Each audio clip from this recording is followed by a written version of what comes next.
Here's a story from the AP News. Here's why experts don't think cloud seeding played a role in Dubai's downpour. That's great. I appreciate that from the experts. The important part of the story is that they did cloud seed and do cloud seed in Dubai to increase rain. Whether that resulted in mass flooding or not is irrelevant. All that matters is the AP is outright telling you that governments of the world are cloud seeding intentionally. They are making it rain on purpose. That's normal. Yeah, Dubai admits that on the record, though. They publicly claim that they do that. Yeah, China has as well during the manipulation of weather during the Olympics. So it's not a secret. They're coming out and telling you forthright that it is happening.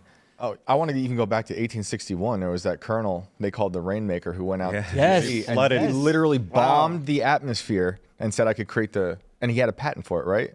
And they were like, and then he took credit for every storm. When was this? Yeah. 1861. Yep. 1860.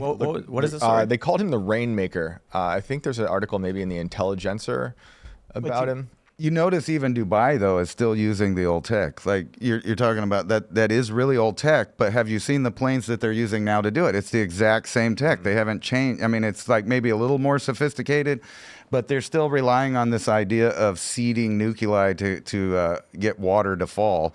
And, you know, to be fair to the conspiracy theorist, why did we do that on the Ho Chi Minh Trail? We did do that, and we did attack people with the idea that we were making it rain more. So is it that far-fetched that your government might want to sway an election by doing the same thing if they would try to win a war doing it? I mean, you know, that's where I get into the conspiracy part of it, but I just don't actually think that they can do what people are claiming, like as far as pushing a hurricane or moving it around. I would give, you know, I mentioned planting a seed versus moving a tree. I guess another way to put it is starting a fire is terrifyingly easy, but a wildfire is completely out of your control. Right. So is it, you know, I think it is within the realm of possibility that the United States government or other governments have the capability to ignite what would be akin to a fire in an atmosphere. Absolutely. But controlling it, I don't know that I believe, right? Because that's pretty crazy. You can't I mean, I guess you can control a wildfire with controlled burns to try and direct it in certain directions. So, I mean, it's possible. I mean, you brought up HAARP and talking about hurricanes. What can you say about that, and why would you say HAARP? Well, because HAARP is the biggest type of technology. In fact, I believe there's even technology higher than HAARP now. HAARP's been around forever. High frequency active oral radio research program. Yep. Yeah, and why do people think that HAARP changes the weather? It burns that the seems made up to me. Well, they are messing, you know, with the ionosphere, right? But what we're talking about is really small. They're pushing a little bubble up. Nothing the size of a hurricane, nothing the size that could do that. See, that's not the point, though. For HAARP, though, HAARP's not creating the hurricane. HAARP's adjusting the atmospheric conditions on Earth to allow hurricanes to be formed in a certain area on Earth. But keep a high pressure in place. The problem with that, though, is how could you prove that if all the hurricanes keep coming out of the same spots over time? You can look at all the tracks of them. They're either coming out of the Gulf. U.S. government really hates coming off of Africa, right? Well, they start out. Milton formed in a spot we haven't seen a hurricane form in can't even remember how long. It's like about 100 years, something like that. Yeah.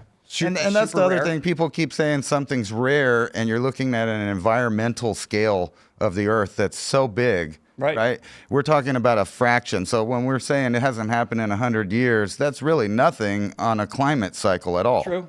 I think I got it. Yeah, absolutely. The HAARP thing really it grinds my gears because it doesn't seem to have any substance to it. People just started saying one day that HAARP is controlling weather or affecting weather, and I'm like, I've watched Alex Jones. I've read a whole bunch of crazy conspiracy stuff. I watched tons of conspiracy documentaries going back to when I was a teenager. One day, people are like, HAARP is doing this thing.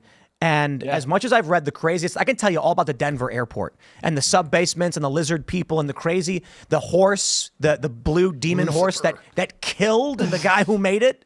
Right? That's crazy. And the pictures of the German kid with the iron fist. Every time I've read about HAARP, there's this big leap where they're like, they built the thing, also it controls the weather. And I'm like, where's the missing link I think it's there? more than just controlling weather. I think they're burning, they'll tell you they're burning a hole in the ionosphere, which is where radio transmissions go. Migratory birds use the ionosphere, the magnets with the cryptochromes.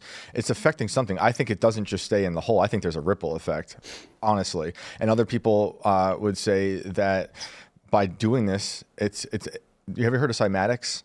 Like with frequencies used to make sound become matter.